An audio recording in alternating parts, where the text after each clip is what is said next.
Fala, meu querido aluno, minha querida aluna, tudo bem com você? Professor Tiago Araújo aqui na área, guerreiros e guerreiras, caveira. Vamos para uma dica, essa dentre várias que nós iremos falar aqui no nosso canal. E eu quero com você trazer esse conteúdo de uma forma bem contundente sobre a produção energética no Brasil. Se liga aí, olha só.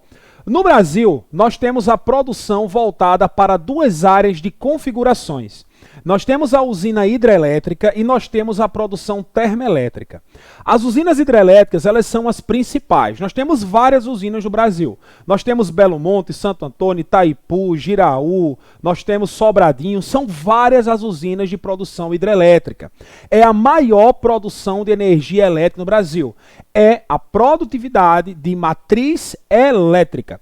Quando nós falamos de matriz energética, aí sai a hidrelétrica e entra a produção do petróleo, ok? Cuidado com essa grande diferença aí, tanto relacionado à matriz elétrica quanto à matriz energética, tá bom? Então é o seguinte, ó.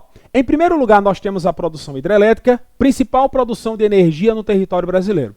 O que acontece é que, durante um processo de estiagem, que esse processo de estiagem ele pode acontecer de 3 a 6 meses, sendo prolongado por 9, aí nós chamamos de estiagem prolongada, isso termina afetando diretamente o abastecimento de todos os recursos hídricos no Brasil, que tem a finalidade, para a produção de energia, gerar o abastecimento de comportas.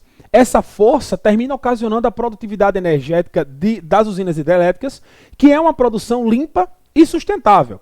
No entanto, quando acontece o processo de estiagem, há uma baixa na hidricidade e as usinas hidrelétricas ficam sem utilidade. A palavra não é sem utilidade, mas elas ficam com uma maneira deficitária de produção. Não há uma produção 100%, não há um desenvolvimento produtivo em 100% de produtividade de maneira geral. No entanto, o que acontece? Quando você tem uma baixa na produção hidrelétrica devido ao processo de estiagem, entra a segunda maior produção do território nacional, que é aquela que entra quando as usinas hidrelétricas estão fechadas em grande parcela.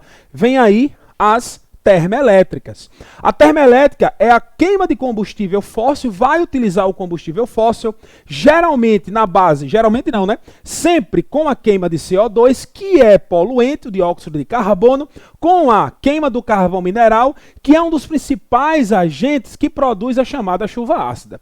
Mas, professor, por que ainda se produz isso? Por causa da necessidade de produção de energia elétrica. E aí o que acontece? Vem aí a grande jogada. Quando você tem uma produção hidrelétrica junto com a termoelétrica, o que acontece? A matriz de produção elétrica no Brasil é hidrotérmica. Hidrotérmica por quê? Porque nós temos a produção de hidroeletricidade junto com as termoelétricas. Então, pode-se dizer, a partir da banca FCC, que ela pode perguntar para você, em questões contextualizadas, qual é a produção geral de energia no Brasil. O Brasil possui uma produção hidrotérmica. Beleza, galera? Fica essa dica para você. Se você quiser estudar comigo, o link está aqui embaixo. Adquira o nosso material, que eu quero ser o seu professor e nós estaremos juntos até depois da prova. Um forte abraço, até a nossa próxima dica. Guerreiros e guerreiras, caveira! Tamo junto, galera!